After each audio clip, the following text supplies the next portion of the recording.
Hello and welcome to my channel. If you're new here, my name is Elizabeth, and on this channel we talk about building your spiritual confidence so you can listen to your intuition and read your tarot cards with ease. And today we are going to be looking at the deeper symbolism of the Hierophant card. We are going to be looking at the color symbolism, the visual symbolism from the actual images that are on the card. We're going to look at the numerology. We're going to look at the tree of life and the Hebrew symbolism and the deeper golden dawn symbolism of this card. I cannot wait to get started to help you understand this card at a deeper level so that when you look at this card and you start to connect with it and apply your own understanding of the meaning to the card, you can do so with a really clear understanding of the original intent of the card. So let's get started. So let's have a look, a deep dive into the Hierophant card. But before we do, I want to show you the goodies I've got in my Etsy shop. And I'll put links to these all in the description box for you. You can either buy these separately or you can buy a pack that has everything in it together. And essentially this is like a cheat sheet of, I've done these for each one of the cards, of the symbolism of the Hierophant card. And the idea is that I've picked out the main symbolism for you, made it super visual to help you understand this card on a deeper level. I just think Arthur Waite, and particularly Pamela Coleman-Smith, who did the actual drawings for this deck, did an absolutely marvelous job at really visually representing what these cards are about, remembering that they were drawn back in 1909 and taken from the original decks. And when I start to do some of the historical decks, that's when you'll start to understand where a lot of the symbolism has come from. And, you know, many people look at the cards, particularly a card like this, and think, oh, it's so old-fashioned. But at the same time, when you learn this symbolism, if you go into an art gallery and look at particularly Renaissance and earlier paintings, the paintings just leap out off the wall, off the canvas. And I even find modern painting often still goes back to this traditional symbolism.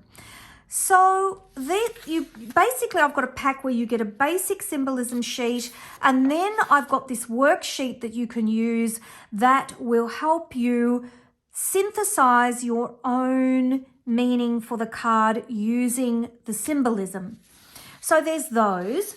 Then of course there are my notes as well.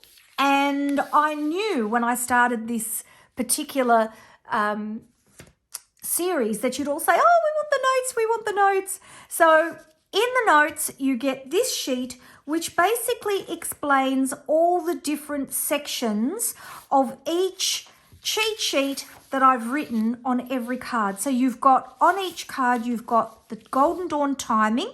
And this is really helpful. If you have a card in a position, in a layout that's either in the future focused position or in the future possibilities position, that you can use the timing to have a sense of when things might happen. And for those of you who are really heavily into divination, you'll love that. And that all comes again from the Golden Dawn. This is not something that I've pulled out of the air. You've got the numerology of the card. So every card has a number and there is a numerological meaning. There are also Hebrew letter attributions to the major arcana. I've put those there with, of course, the tree of life and the placement of the card on the tree of life. I've got the traditional meaning for both upright and reversed, the classical elements, the zodiac, a little bit about the Kabbalah and the tarot, and then on the back I've got an actual outline of the symbolism. So you've got the meaning, you've got the color symbolism and the other symbolism and what these mean. So let's get going and have a look at this card. Put those things over there out the way. So first of all, The numerology of this card is 5. Now, 5 is about disruption. It's about challenge and disruption, particularly in this card, of your beliefs. Do your beliefs and values line up with what's going on around you? 5 also represents balance, the classical elements of air, fire, water, earth, and spirit, the 5 of them.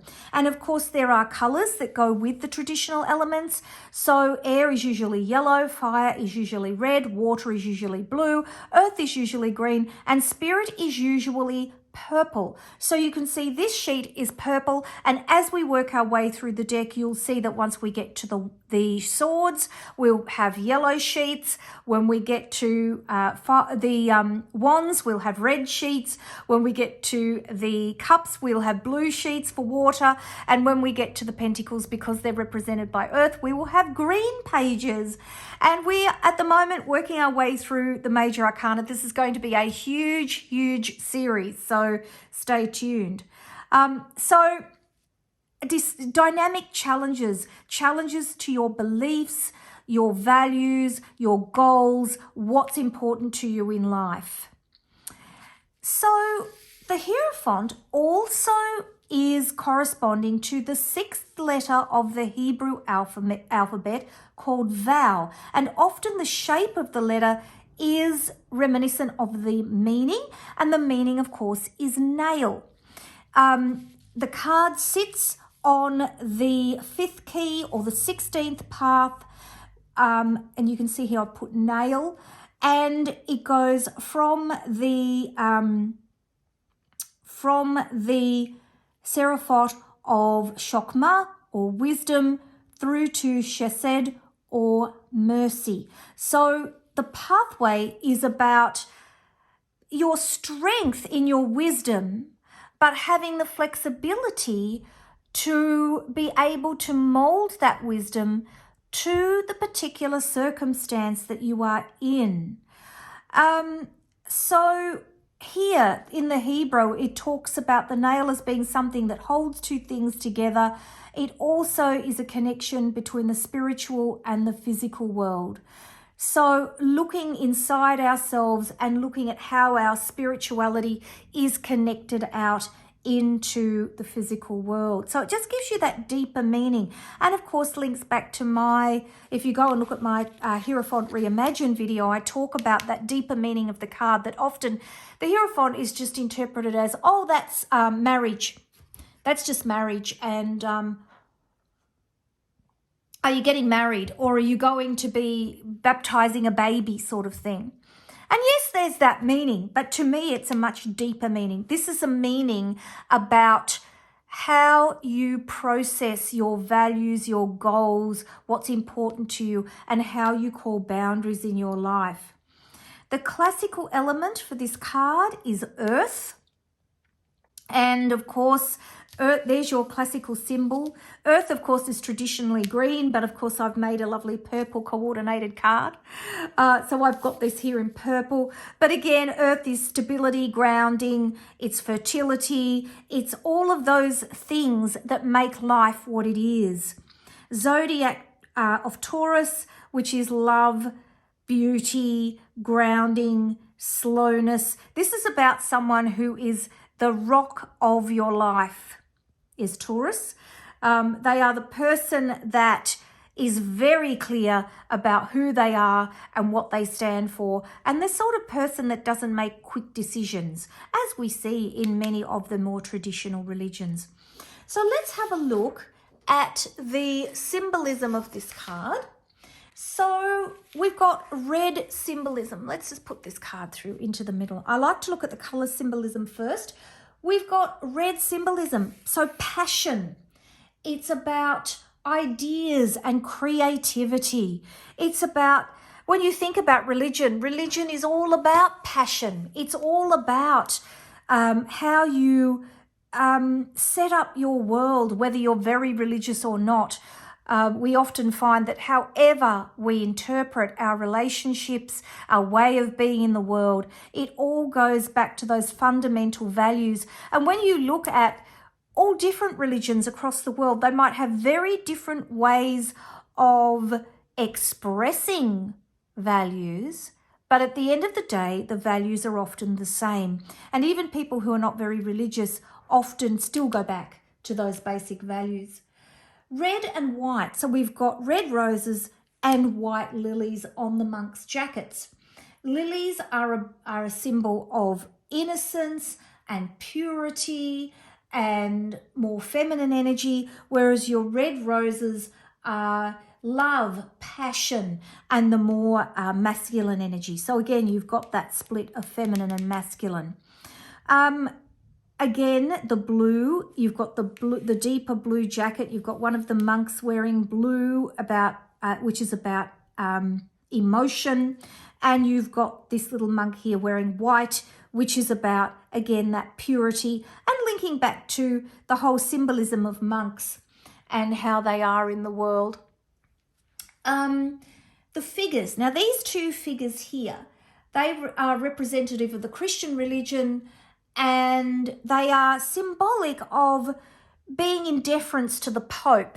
And that's really interesting. It sort of goes back into the history of the tarot, because there was a point in time where the church felt very threatened by the tarot, and it was outlawed at one time. And then there was this push to include religious symbols in the tarot. And when I come to talk about the history of the tarot, I'll talk to you about that. And this is why we have these religious references. And some of the earlier decks have many more religious references to remind us that the church is right there so we don't forget. You've got the tonsure, which is this little round shaved spot here. And I've often wondered why monks do that. Why do they have the top of their head shaved? And I'm sure as they grow older, a lot of men wouldn't have to worry about it anymore. The symbolism of that is closeness to God, or if you're reading this card, closeness to spirit. The three-tier crown here represents the papal crown, or the bridge between the Father, the God, the Father, the Son, and the Holy Spirit. So the bridge of God becoming man in the form of Jesus, if we're looking at it as Christian, and then having the sacrifice, the personal sacrifice, to become closer to God. The threefold staff with the two crosses. This is very traditional for a pope to hold. The other traditional symbol, of course, is the crook, and it's about calling us to lead the flock, to be a leader. The cross keys, of course, very traditional symbol of the kingdom of heaven, the keys to the city, the keys to wisdom, the keys to the world. And of course, they sit at the base of the Pope. The three crosses here in his religious dress. These are a symbol that's repeated throughout the world, and are symbolic of divine Trinity. Again, this Father, Son, and Holy Spirit. Also talks about the divine feminine, the Virgin Mother, and the Queen. So really recognizing that feminine energy. And it could also be about heaven, earth, and hell, or the three levels of consciousness, the id, the ego, and the superego. So quite a deep, that 3-in-1 kind of symbolism. The blessing is an act of cleansing and a way of making life worthwhile.